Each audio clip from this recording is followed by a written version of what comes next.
Hello second class students, this is your English class. So open your workbook today. It's page number 45. On page number 45 this is worksheet number 2. बेटा इसमें हम लोग already एक story हमने read की थी, the mitten राजा की story थी, जिसमें राजा जो होता है जिसे नए कपड़े पहनने का शौक़ होता है। तो आज हम लोग एक्सरसाइज कर रहे हैं। Look at the picture of people wearing different clothes. Complete the sentence by writing the names of clothes they are wearing. One has been done for you. T-shirt, muffler, skirt, sweater, jeans, jacket, boots, socks. कुछ बच्चे हैं बेटा, इन्होंने कुछ dresses पहन रखी हैं। आपको वो ड्रेसेस पहचाननी है। हेल्प बॉक्स के लिए आपको यहाँ पर कुछ वर्ड्स लिखे हुए भी हैं, कुछ ड्रेसेस के नेम लिखे हुए भी हैं। जैसे ये बच्चा है तो इसने टी शर्ट पहन रखी है और जीन्स पहन रखी है, तो यहाँ पे टी शर्ट और जीन्स लिख रखा है।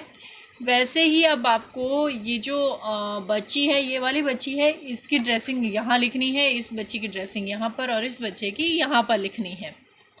This girl is wearing a sweater, इस बच्ची ने पहन रखी है। She is also wearing a muffler, जो इसने गले में डाल रखा है वो मफरल है।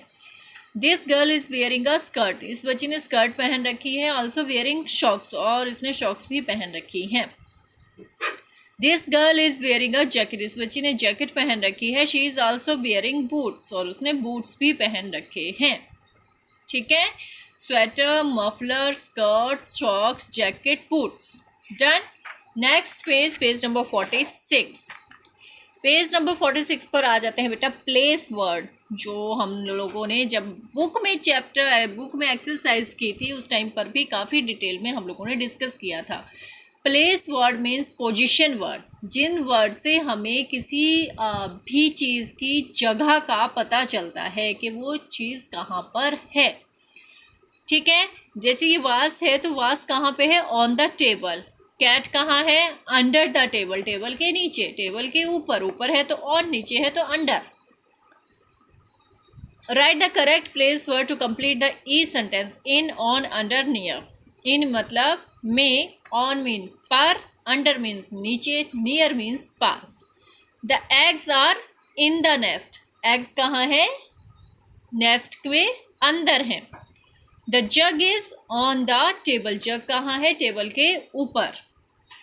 Third one on page number 47, he is sleeping under the tree, वो पेड़ के नीचे सो रहा है।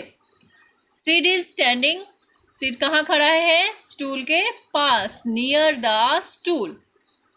Done. First, in, on, under, near.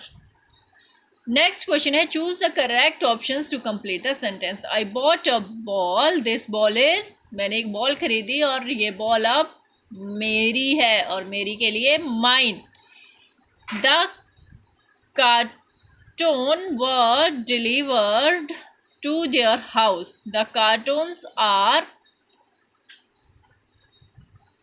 उनके घर, अब वो किसके हैं? उनके हैं, उनके के लिए theirs. The picture frame has Anil's picture, picture frame में अनिल की पिक्चर है। This picture frame is his, जब किसी लड़के से रिलेटेड हमें चीज़ बतानी है कि ये चीज़ उसकी है तो हम हिज वर्ड यूज़ करते हैं। We pushed the car till the house, the car that broke down is ours. We है तो आवर्स आएगा, अगर वी नहीं होता है तो theirs. My mother owns a flower store. The flower store around the corner is hers. Mummy के बारे में बता रहे हैं, किसी लड़की के बारे में बात हो रही है तो hers वर्ड हम लोग यूज़ करते हैं। Mine, theirs, his, ours, hers. Done. अब आता है page number 48।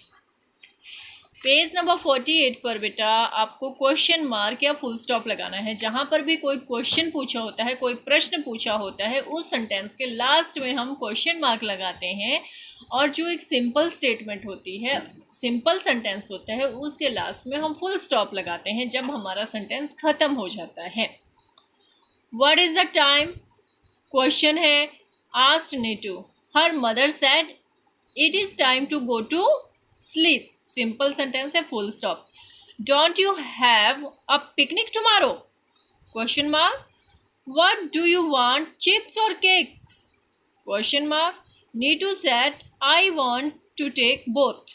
Full stop. May I took both, please?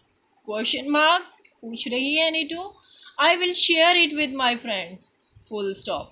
Her mother said, okay, you can take both. Full stop. I will pack a few apples too. Full stop. Make sure that you eat them. Full stop. Will you also take juice? Question mark. Tell me in the morning and I will pack it in your bag. Thank you, mother, said Neetu.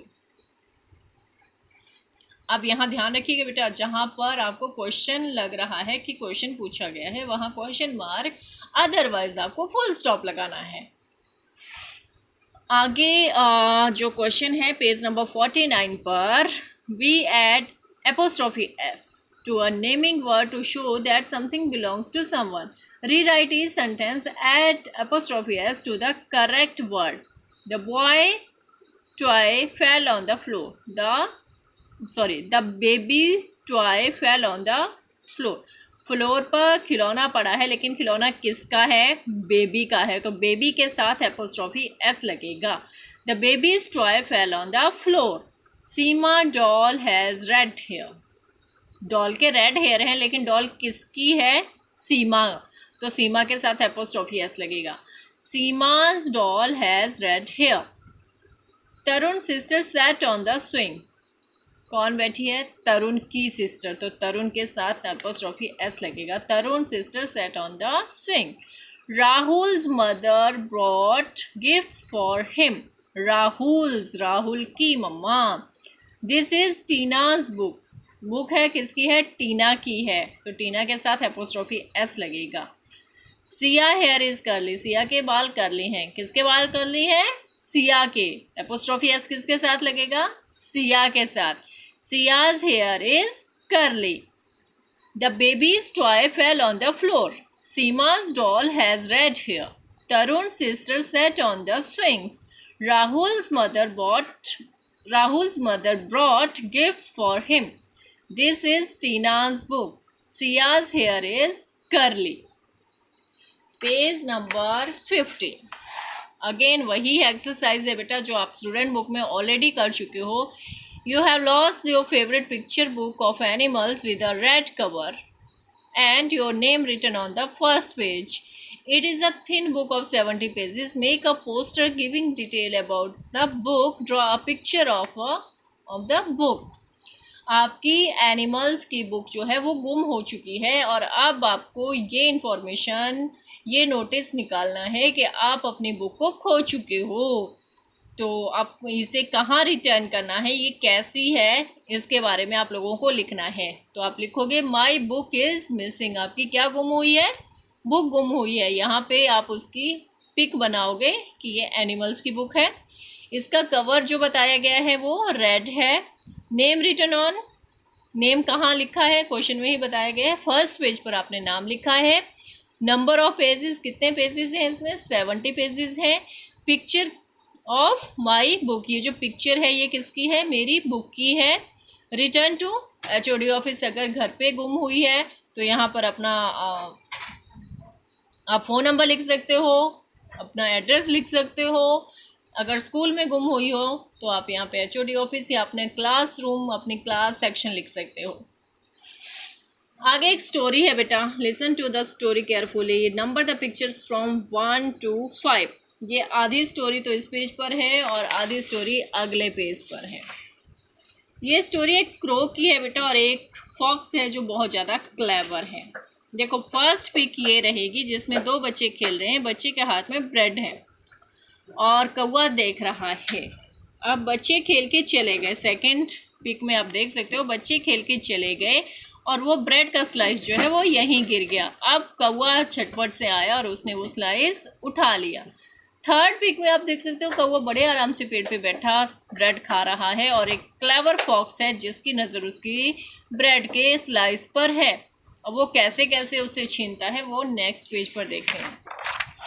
तो fox जो है बहुत clever है, उसे पता है कि डरा धमका के अब कौवा ऊपर बैठा हुआ पेड़ पे फॉक्स चढ़ नहीं सकती है और कौवा नीचे आएगा नहीं।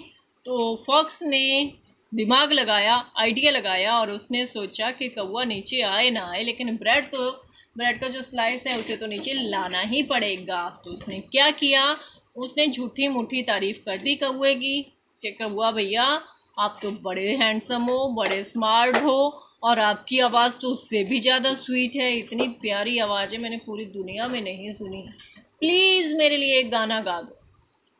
कौवा भैया आ गए लोमड़ी की, चलाक लोमड़ी की बातों में, बांध ली उसकी बात मान ली और कौवे जी ने यहाँ नंबर 5 पे किए आएगी इसमें गाना शुरू कर दिया। और जैसे ही गाने के लिए मुंह खोला तो स्लाइस सीधा गिरा लोमड़ी के मुंह में आकर के। झूठी तारीफ सुनकर कौवे ने अपना जो स्लाइस था, ब्रेड का स्लाइस था, वो भी गवा दिया। इसीलिए कहते हैं बेटा कि कभी भी दूसरों की बातों पर विश्वास मत करो। कोई अगर आपकी झूठी तारीफ कर रहा है या उसके बारे में सच्चाई बता रहा है, उस बात को समझिए। You just heard the story The Fox and the Crow. Now discuss group of 5 what you learned from the story.